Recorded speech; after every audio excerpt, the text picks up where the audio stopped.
Hello friends, स्वागत है आपका हमारे यूट्यूब चैनल जीएस कैप्सूल में।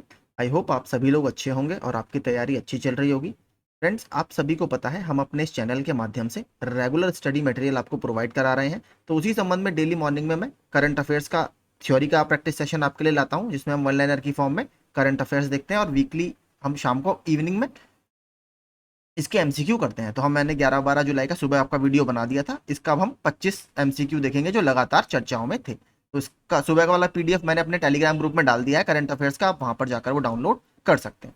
ठीक है, तो चलिए शुरू करते हैं। इससे पहले अगर आप हमारे चैनल पर नए हैं तो प्लीज इसे सब्सक्राइब कर लीजिए। तीसरा व्यापार और निवेश कार्य समूह की बैठक किस देश में शुरू हुई है, सॉरी माफ कीजिए, किस शहर में शुरू हुई है? तो ये गुजरात के केवड़िया में शुरू हुई है। ठीक है, इसके अलावा अभी कल्चरल वर्किंग ग्रुप, ये भी बैठक चल रही है आपकी। कल्चरल वर्किंग ग्रुप की बैठक जो हुई है ये आपकी चल रही है हम्पी में, जो यूनेस्को की एक वर्ल्ड हेरिटेज साइट भी है। हम्पी आपका कर्नाटक। प्राचीन काल में किस नाम से जानते थे इसे? विजय नगर। ठीक है, तो ये आपके केवड़िया में चल रही है। भारत साक्षरता बोर्ड ने अपने परिसर में एक साक्षरता संग्रहालय स्थापित करने का प्रस्ताव रखा है, जो किस शहर में साक्षरता हाउस के नाम से लोकप्रिय है? तो ये आपका लखनऊ में स्थित है, उत्तर प्रदेश के। ठीक है, तो उत्तर प्रदेश के लखनऊ में जो इनका साक्षरता हाउस है वहां पर इन्होंने एक साक्षरता संग्रहालय यानी लिटरेसी म्यूजियम बनाने की बात की है। उत्तर प्रदेश की न्यूज है इसलिए देखिए काफी इंपॉर्टेंट है। आगे, नई दिल्ली में एक दिवसीय मेगा कॉन्क्लेव एफपीओ के माध्यम से पैक्स को मजबूत करना। तो एफपीओ आपके क्या होते हैं? फार्मर्स प्रोड्यूसर ऑर्गेनाइजेशन, यानी जो अलग अलग फार्मर्स होते हैं उनका एक समूह होता है। पैक्स क्या होता है आपका? प्राइमरी एग्रीकल्चर क्रेडिट सोसाइटीज, जो आपको एग्रीकल्चर को क्रेडिट वगैरह कृषि लोन प्रोवाइड कराती हैं, उन सोसाइटीज को ये बोला जाता है। तो इनको कैसे मजबूत किया जाए, इसका उद्घाटन किसने किया है? तो इसका उद्घाटन अमित शाह जी के द्वारा किया गया है। अमित शाह जी ने हाल ही में बहुत सारे उद्घाटन किए हैं, वो मेरे आपको सुबह वाले करंट अफेयर्स में मिल जाएंगे। जैसे इन्होंने गुजरात में नेशनल कोस्टल पुलिसिंग एकेडमी, इसकी अभी इनॉग्रेशन किया है। इसके अलावा श्रीनगर में इन्होंने बलिदान स्तंभ, इसका इनॉग्रेशन किया है, जो श्रीनगर स्मार्ट सिटी प्रोजेक्ट के अंतर्गत आता है। इसके अलावा बात करें तो अभी गुजरात के मेहसाणा में, ठीक है, गुजरात के मेहसाणा में देश के पहले सहकारी रूप से संचालित सैनिक स्कूल, ठीक है, क्योंकि अमित शाह जी सहकारिता मंत्री भी हैं, तो अब सहकारी रूप से संचालित सैनिक स्कूल की इन्होंने आधारशिला रखी, मतलब एक तरह से वहां पर इनॉग्रेशन किया। कहां पर है? मेहसाणा, गुजरात में। इसके अलावा साबरमती रिवर फ्रंट में इन्होंने अक्षर रिवर क्रूज, अक्षर रिवर क्रूज, इसका उद्घाटन भी माननीय अमित शाह जी द्वारा किया गया था। तो यह भी काफी सब चर्चा में था। आगे चलते हैं। भारतीय आम महोत्सव, जो कि आमरस के नाम से था, इसका उद्घाटन यूपी के राज्य मंत्री दिनेश प्रताप सिंह ने किस देश में किया? तो ये रशिया में इस फेस्टिवल का उद्घाटन किया गया। भारत के जो वहां पर राजदूत है, एम्बेसडर है कपूर साहब, उनके साथ मिलकर इन्होंने ये किया है। आगे चलते हैं। वैश्विक रक्षा संबंधी जानकारी पर नजर रखने वाली data website global fire power, तो कल ग्लोबल फायर पावर इंडेक्स का रिपोर्ट आई है। दुनिया में सबसे कमजोर सैन्य बल किस देश के पास है? तो सबसे कमजोर सैन्य बल भूटान के पास इस रैंकिंग के हिसाब से बताया गया है। जो पहली रैंक है इसमें वो है आपकी यूएसए की, सेकंड रैंक है इसमें आपकी रशिया की, तीसरी रैंक है इसमें आपकी चाइना की, पीपल्स रिपब्लिक ऑफ चाइना, और फोर्थ रैंक है इसमें हमारी इंडिया की। ठीक है, तो हमें इंडिया याद रखना है। सबसे पहले इंडिया चौथे स्थान पर है। टॉप किसने किया है? यूएसए ने। कौन सा देश सबसे कमजोर है सैन्य क्षमता के हिसाब से? तो भूटान सबसे कमजोर है। चाइना भी एक वजह से और न्यूज में था, अपना ओपन सोर्स डेटा प्लेटफॉर्म इन्होंने पहला भी लॉन्च किया है। मैं आपको नीचे दिखाऊंगा, क्विज मैंने डाला है। कौन सा बैंक अपने तकनीकी बुनियादी ढांचे को सुधारने और बढ़ाने के लिए 3,000 करोड़ रुपए के आईटी परिवर्तन समझौते पर हस्ताक्षर करेगा? तो ये कैनरा बैंक इस समझौते पर हस्ताक्षर करेगा। और भारतीय स्टेट बैंक अभी क्यों न्यूज में था? जो एनसीसी कैंडिडेट्स हैं उसके खाते वगैरह खुलवाने के लिए स्टेट बैंक ऑफ इंडिया के साथ करार किया गया है, एनसीसी कैंडिडेट्स के खाते।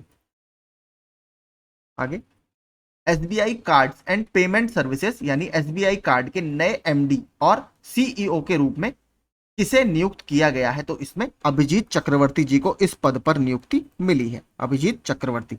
इसके अलावा देखिए बात करें अभी आपका स्टेट बैंक के ही नए सीएफओ, ठीक है, सीएफओ को भी चुना गया है। कौन है? कामेश्वर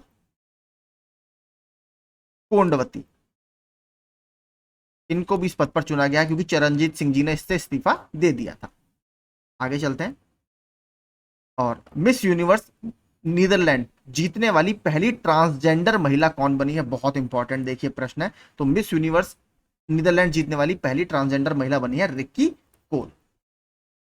आगे चलते हैं।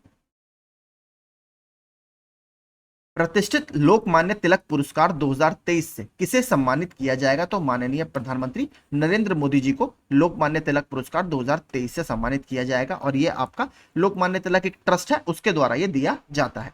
इसके अलावा अगर बात करें, मोदी जी को अभी इजिप्ट में आप सभी लोगों ने सुना होगा, ठीक है, order of Nile, order of Nile जो कि वहां का सबसे उच्च पुरस्कार माना जाता है, नागरिक पुरस्कार मिस्र का, वो इनको दिया गया था वहां की विदेश यात्रा के दौरान। अगला, युवा विश्व चैंपियनशिप की रिकर्व श्रेणी में स्वर्ण पदक जीतने वाले पहले भारतीय पुरुष तीरंदाज कौन बन गए हैं? तो ये बने हैं आपके पार्थ सालुंखे जी, पार्थ सालुंखे। आगे चलते हैं। पोर्ट ब्लेयर में नेवल एयर स्टेशन आईएनएस उत्क्रोश में, ये भी थोड़ा इंपॉर्टेंट हमें याद रखना है, आपका एलआरएमआर हैंगर और डिस्पर्जल का उद्घाटन किसने किया है? तो हमारे जो चीफ ऑफ डिफेंस स्टाफ है अनिल चौहान जी, इनके द्वारा ये उद्घाटन किया गया। ये भी बहुत इंपॉर्टेंट देखिए प्रश्न आएगा जरूर ये किसी एग्जाम में। भारत का पहला वैदिक थीम वाला पार्क जिसे वेद वन पार्क के नाम से जाना जाता है किस शहर जनता के लिए खोला गया है? तो इसका नाम है आपका वेद वन पार्क और ये उत्तर प्रदेश के नोएडा में खोला गया है। ठीक है, माननीय मुख्यमंत्री जी योगी आदित्यनाथ जी ने ही इसका उद्घाटन किया है। ये भी इंपॉर्टेंट न्यूज है। किस राज्य के जेल विभाग ने राज्य भर की विभिन्न जेलों में बंद विदेशी नागरिकों के लिए वीडियो कॉल की सुविधा शुरू की है? देखिए, जब आप जेल वगैरह में बंद रहते हैं किसी भी कारण से, तो वहां पर अगर आप घर वालों से बात करते हैं तो थोड़ा सा आपका मेंटल स्टेटस ठीक रहता है। ठीक है, तो उसी के लिए एनकरेज करने के लिए महाराष्ट्र जो सरकार है उसके द्वारा, महाराष्ट्र का जो प्रिजन विभाग है, जेल विभाग है, उसके द्वारा ये फैसिलिटी शुरू की गई है। बात करें अगर जेलों की यानी प्रिजन्स की, तो प्रिजन्स होते हैं आपके, वो 7th शेड्यूल हमारा जो है, ठीक है, उसकी जो लिस्ट दी हुई है उसमें 3 लिस्ट है, स्टेट लिस्ट, यूनियन लिस्ट और कॉन्करेंट लिस्ट। तो ये राज्य सूची के अंतर्गत विषय आता है। ठीक है, ये भी याद रखिएगा, जेल जो है वो राज्य सूची का विषय है, संविधान की 7वीं अनुसूची के अंतर्गत। आगे चलते हैं। प्रधानमंत्री नरेंद्र मोदी ने उत्तर प्रदेश के किस शहर में 12,110 करोड़ रुपए से अधिक की 29 विकास परियोजनाओं का उद्घाटन और शिलान्यास किया है? तो उत्तर प्रदेश के वाराणसी में इन्होंने यह उद्घाटन किया है।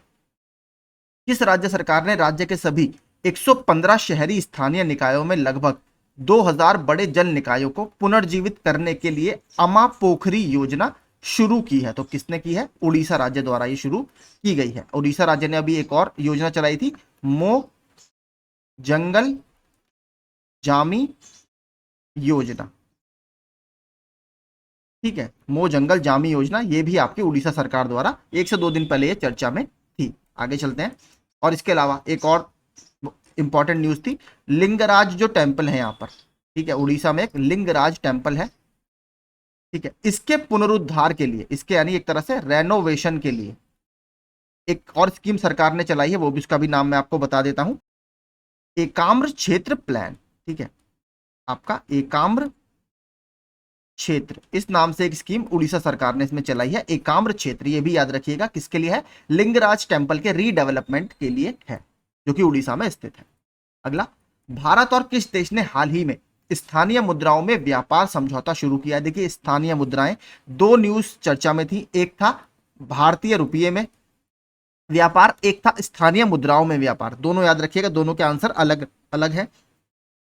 इस नई पहल में दोनों देशों के बीच वाणिज्य को बढ़ाने में मदद मिलेगी। तो यह किया गया है तंजानिया के साथ, और बांग्लादेश के साथ हमने किया है किसमें? रुपये में। ठीक है, इसको भी याद रखिएगा, स्थानीय मुद्राओं में तंजानिया के साथ, क्योंकि विदेश मंत्री एस जयशंकर जी अभी तंजानिया की यात्रा पर गए हुए थे। तंजानिया की अगर राजधानी की बात करें, क्या है? डोडोमा।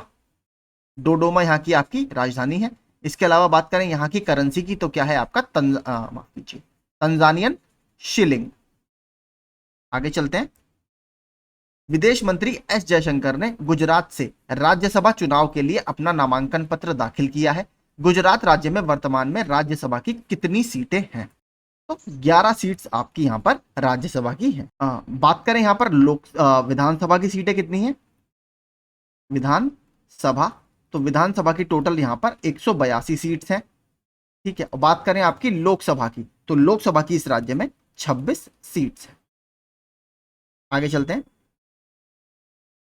निम्नलिखित में से किस देश ने, देखिए मैं चाइना आपसे कह रहा था, चाइना न्यूज में है, किस देश ने कंप्यूटर के लिए ओपन किलिन, ये याद रखिएगा, ओपन किलिन के नाम से अपना पहला घरेलू open source operating system launch किया है? तो चाइना के द्वारा ये लॉन्च किया गया है। और चाइना जो ग्लोबल फायर पावर इंडेक्स आई है उसमें तीसरी, यानी तीसरी सबसे शक्तिशाली सेना आपकी चाइना के पास है। 4th रैंक हमारी इंडिया की है। आगे, राज्य के स्वामित्व वाले पंजाब नेशनल बैंक ने वर्चुअल शाखा, इंपॉर्टेंट है, पीएनबी मेटावर्स लॉन्च की है। और पीएनबी का आपका मुख्यालय कहां पर स्थित है? तो ये नई दिल्ली में पीएनबी का हेडक्वार्टर है। तो पीएनबी मेटावर्स मेटावर्स के द्वारा वर्चुअल शाखा किसने लॉन्च की है? पीएनबी ने। अगला, अंतरराष्ट्रीय वित्तीय सेवा केंद्र प्राधिकरण यानी आईएफएससीए के नए अध्यक्ष के रूप में किसे नियुक्त किया गया है? तो के राजा रमन जी को इसको नियुक्त किया गया है। कल मैंने एक फोटो डाला था अपने टेलीग्राम ग्रुप में, वहां पर ही आपको दिख जाएगा। वन लाइनर के उसमें शॉर्ट आंसर थे। भारत और किस देश के बीच कोच्चि में सालवेक्स अभ्यास का 7वां संस्करण आयोजित किया गया? तो इंडिया और यूएसए के नेवी के बीच में, भारतीय नेवी और यूएसए की नेवी के बीच में ये एक्सरसाइज की गई। इसके अलावा अभी हमारे साथ जिमैक्स 2023 भी चल रहा है, ये भी इसका 7वां ही संस्करण है जिमैक्स का भी। ये आपका जापान इंडिया मैरीटाइम एक्सरसाइज है। ठीक है, जापान और इंडिया की, इसको याद रखिएगा। ठीक है, इसका भी 7वां संस्करण है। ये कहां पर हो रहा है? ये आपके आंध्र प्रदेश के विशाखापट्टनम में है, विशाखापट्टनम में हो रहा है। आगे चलते हैं। फॉर्मूला 1 ब्रिटिश ग्रांड पी का खिताब 2023 किसने जीता है? तो सिल्वरस्टोन में ये हुई थी। ये आपका जीता है मैक्स वर्स्टैपन ने। ठीक है, मैक्स वर्स्टैपन ने। अभी इससे कुछ दिन पहले इन्होंने ऑस्ट्रियन ग्रांड प्रिक्स भी जीती थी। ठीक है, ऑस्ट्रियन ग्रांड प्रिक्स। अब इन्होंने ब्रिटिश ग्रांड प्रिक्स भी जीत ली। अगला, कनाडा ओपन में 2023 में पुरुष एकल का खिताब जीतने के लिए किसने चीन के ली शी फेंग को सीधे सेटों में 21-18 और 22-20 से हराया है? तो लक्ष्य सेन ने इनको हराया है और लक्ष्य सेन ने कनाडा ओपन का टूर्नामेंट जीत लिया। पीवी सिंधु जी सेमीफाइनल तक पहुंची थी, लेकिन पीवी सिंधु सेमीफाइनल में हारकर बाहर हो गई थी, लेकिन लक्ष्य सेन फाइनल में पहुंचे और इन्होंने फाइनल पहुंचकर ट्रॉफी भी उठाई। ठीक है, तो यही देखिए आज के हमारे 25 करंट अफेयर्स के प्रश्न थे 11 और 12 जुलाई के। आई होप आपको ये सेशन पसंद आया होगा। ऐसे ही पूरे रेगुलर सेशन के लिए आप हमारा चैनल सब्सक्राइब कर सकते हैं। इसके अलावा जून मंथ का मैंने पूरा वन लाइनर की फॉर्म में 1 घंटे का करंट अफेयर्स बना रखा है, तो आप वो हमारी प्लेलिस्ट में जाकर देख सकते हैं। ठीक है, तब तक मेरी तरफ से आप सभी को ऑल द वेरी बेस्ट, अपनी तैयारी करते रहिए।